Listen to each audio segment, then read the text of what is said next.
The dramatic recent events in Syria have naturally attracted the world's attention, but we should not allow them to detract from the importance of the Israel-Lebanon Hezbollah ceasefire agreement reached on the 27th of November. That accord, which is designed to devolve into an open-ended armistice between the two sides, was a historic turning point in the war unleashed against Israel by Hamas, the fundamentalist Muslim rulers of the Gaza Strip, on the 7th of October 2023. The following day, the fundamentalist Lebanese terrorist organization Hezbollah, or the Party of God, joined the fray by rocketing northern Israel, which it continued to do for 14 months until the US-brokered ceasefire agreement came into effect. The agreement calls for a cessation of fire by both sides for a 60-day period, the withdrawal of IDF and Hezbollah forces from South Lebanon, the latter areas north of the Litani River, some 30 kilometers from the border with Israel, and the return of civilian inhabitants displaced by the fighting to their homes on both sides of the border. During this period, the Lebanese army is to be deployed between the Litani and the international frontier to assure the evacuation of the IDF and of Hezbollah and its armaments from the area. Hezbollah is to be demilitarized and prevented from rearming in the future, under the supervision of an international committee headed by the US. The agreement, which was publicly welcomed by Hezbollah's backer, Iran, failed to include a demand for the cessation of Iranian-orchestrated rocket and drone fire against Israel by Iran's proxy militias in Iraq, Syria, and Yemen. These proxies have continued to pepper Israel with occasional long-range suicide drones and missiles over the fortnight since the ceasefire went into effect. And Iran has continued to threaten that it will strike at Israel in retaliation for the IAF, Israel Air Force's, devastation of strategic Iranian sites back in October. That account remains open. There is also an ongoing war in the Gaza Strip, and there remains the problem of Hamas's continued incarceration of more than 100 Israeli hostages, probably only half of whom are still alive, kidnapped during the 7th of October assault on southern Israel that triggered the regional Middle East war. Israel countered that assault with a massive air and ground offensive into the Strip, and the IDF currently occupies parts of the territory, but Hamas retains effective control, through both financial means and terrorism, over much of the Strip's population of 2.3 million. Recent contacts made via American and Qatari mediators have encouraged hopes that an Israeli-Hamas ceasefire and prisoner-hostage swap may soon be in the offing, an event that the US President-elect Trump has demanded take place before his inauguration on the 20th of January 2025. Over the course of the year following the 8th of October 2023, when Hezbollah began rocketing northern Israel in solidarity with Hamas, the terrorist group consistently stated that it would only cease fire if Israel ended its counteroffensive against Hamas and withdrew its forces from the Gaza Strip. But in October 2024, following Israel's highly effective counteroffensive against Hezbollah that began the previous month, which claimed the lives of thousands of Hezbollah fighters, including those of its most senior commanders, as well as the organization's legendary leader, Sheikh Hassan Nasrallah, his successors and their sponsors in Iran decided to cut their losses and salvage what they could, and severed the Lebanon-Gaza Strip linkage. Following the ceasefire in the north, the severely mauled Hamas have been left to carry on the fight against Israel alone, a situation that has no doubt deepened the general pessimism among the Palestinian people who have felt abandoned by the world since 1948. The Lebanese government and people were eager for the deal. However, because the war uprooted more than 1 million Lebanese from their homes, not just from the embattled south, but from the eastern Bekaa Valley and the southern neighbourhoods of Beirut, areas that were repeatedly bombed by the IAF. According to Lebanese government estimates, the war also caused some $10 billion worth of damage. For Hezbollah, the ceasefire has provided a welcome reprieve from the Israeli onslaught. According to the IDF, Israel has destroyed 70 to 80% of Hezbollah's extensive rocket stockpiles, including most of its medium and long-range rockets, which explains why so few of those rockets have hit Tel Aviv over the past few months. It was, above all, the fear of a possibly devastating rocketry that stayed Israel's hand from fully assailing Hezbollah until September 2024. When the assault was finally undertaken, the IDF and probably Mossad, which likely engineered the exploding pager campaign, performed much more effectively than the Netanyahu government had anticipated. So far, the Israel-Hezbollah ceasefire appears to be holding, but Israeli drones continue to patrol the skies above Lebanon, and Israeli jets have attacked Hezbollah personnel and positions daily, arguing that the organisation is in breach of the ceasefire stipulations. The much degraded Hezbollah, fearful of a resumption of full-scale hostilities, has so far refrained from firing into Israeli territory or at Israeli ground forces, which, since the 1st of October, have occupied a stretch of southern Lebanon along the international frontier. But Hezbollah has tested Israeli resolve by trying to hide its operatives among the civilian returnees heading for their homes in southern Lebanon. The IDF has identified and either killed or captured about a dozen such infiltrators over the past fortnight and has warned Lebanese civilians not to try to reach their villages along the international line. Tens of thousands of South Lebanese villagers therefore remain stranded, still awaiting permission to return to their homes, many of which were destroyed during the fighting. In addition, hundreds of thousands of evacuees from Beirut's southern neighbourhoods, especially the devastated Dahiya quarter, Hezbollah's headquarters, and from the Bekaa Valley of eastern Lebanon, another Hezbollah stronghold, still cannot go home because of the devastation. Similarly, the 60,000 Israelis displaced from the country's border-hugging settlements on Israeli government orders are only just beginning to trickle back. Many hundreds of their homes were destroyed or substantially damaged by Hezbollah rockets and drones over the past 14 months.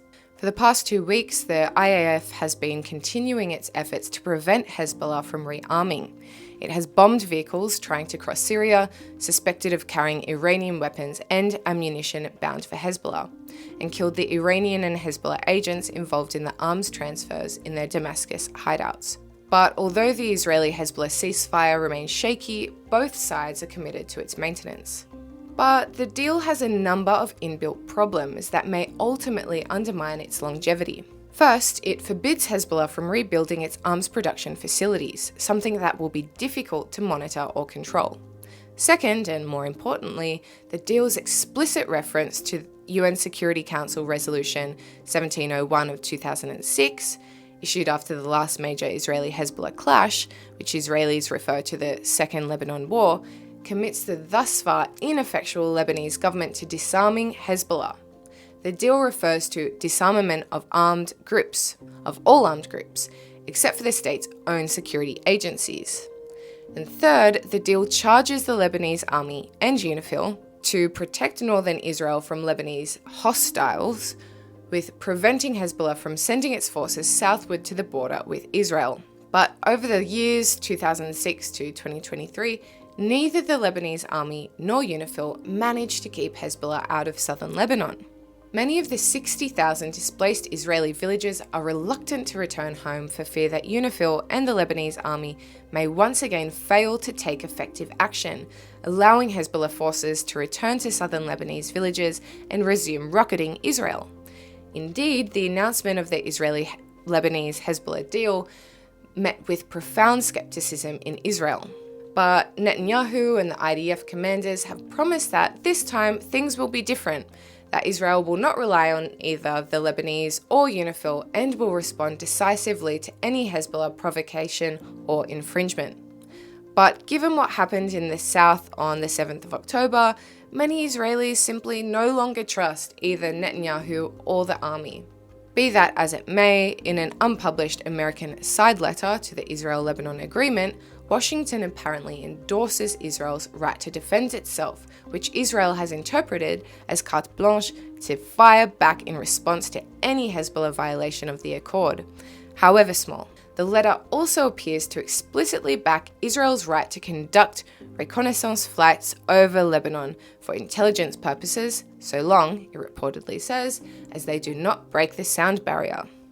More generally, the side letter apparently makes the rather vague commitment that the US will help Israel to prevent Iran from destabilizing the region and thus undermining the Israel-Lebanon deal.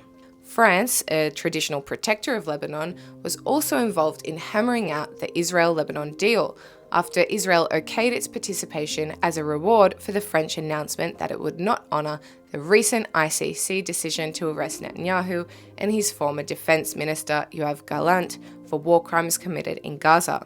The court's ruling is supposed to be implemented by all 124 signatories of the Rome Statute, of which France is one. Iran has publicly welcomed the agreement and apparently strong-armed Hezbollah's remaining leaders into accepting it. Tehran, which controls Hezbollah's purse strings and is its main political backer and arms supplier, has probably cautioned the Lebanese organisation not to provoke Israel over the coming months, or possibly year, to give the organisation time to reorganise and rearm.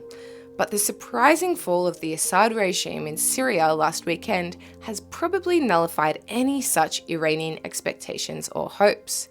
Syria will no longer serve as a ready conduit for Iranian arms and other supplies to Hezbollah. And, given its weakness, Hezbollah, which exercised a stranglehold over Lebanon and Lebanese politics for decades, may no longer serve Iran as an effective deterrent. Iran had hoped that the possible activation of Hezbollah's tens of thousands of rockets would deter Israel from attacking Tehran's pet nuclear arms project. Netanyahu seems to have hinted at a possible Israeli strike against the Iranian nuclear facilities in his speech on the 27th of November, when he gave 3 reasons for Israel's acceptance of the somewhat unclear Israel-Lebanon deal. He referred to the goal of isolating Hamas, to American delays in supplying Israel with arms and munitions, and to the Iranian threat. Indeed, he placed Iran at the top of the list, in a barely veiled hint that, now that the war with Hezbollah is over, Israel is free to pursue the goal of destroying the Iranian nuclear installations.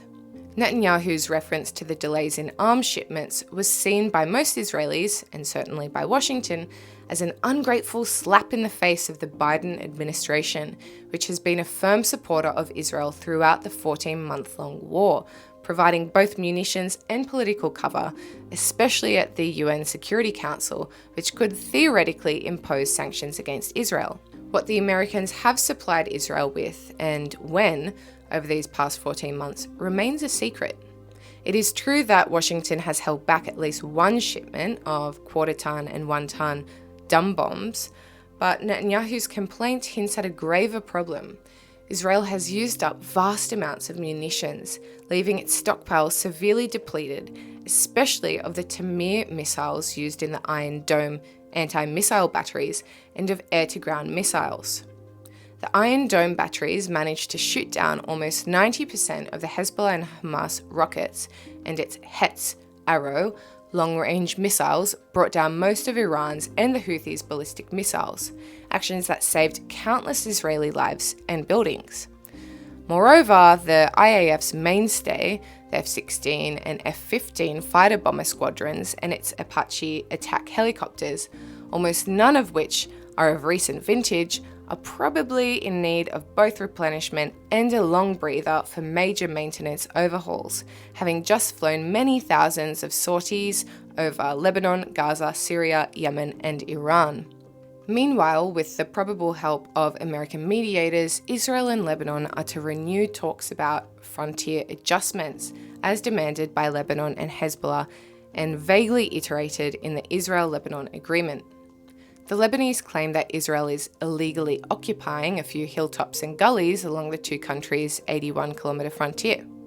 The frontier was demarcated in 1923, though not with complete accuracy, by the two League of Nations mandatory powers, France, which then ruled Lebanon, and Great Britain, which ruled Palestine, and confirmed in the 1949 Israel-Lebanon General Armistice Agreement that ended the First Israeli-Arab War.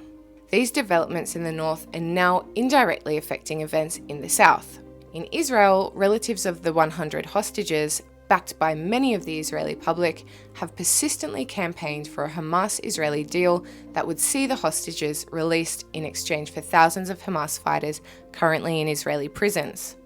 Hamas continues to demand that the deal also include the stipulation that Israel stops the war and withdraw all its forces from the Gaza Strip. But with the fall of the Assad regime and the consequential weakening of Iran and Hezbollah, Hamas may now be more amenable to a deal. Netanyahu continues to press for at least a partial, open-ended Israeli occupation of parts of the Strip, while Netanyahu's religious coalition allies demand that Israel bolster its hold on the Strip, or at least in its northern end, by re-establishing Israeli settlements in the area. Settlements abandoned by Israel in 2005 when it also pulled the IDF out of the Strip. Should there be no consolidation of an Israeli-Hamas deal, the Israel-Lebanon deal will free up many Israeli soldiers now deployed in the north for a renewed offensive action in Gaza, and ease the burden of the IDF reservists who have been serving long stints in the military and who will soon be allowed to return to their homes and businesses. This update on the Israel-Lebanon ceasefire was written by the Israeli historian Benny Morris and published in Quillette today, the 11th of December. You can read more from Benny. I've linked it in the description. Thanks for watching.